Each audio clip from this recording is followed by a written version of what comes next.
పసుపు తాడు ఒకటే మహాభాగ్యమై బ్రతుకుతుంది పడతి పదే లోకమై.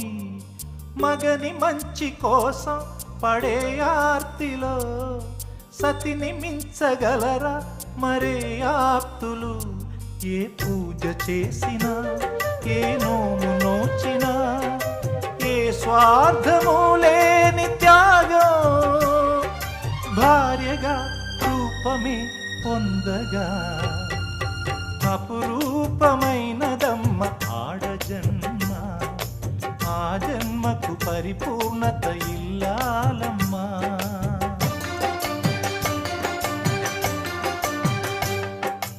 అపురూపమైనదమ్మ ఆడజన్మ, ఆ జన్మకు పరిపూర్ణ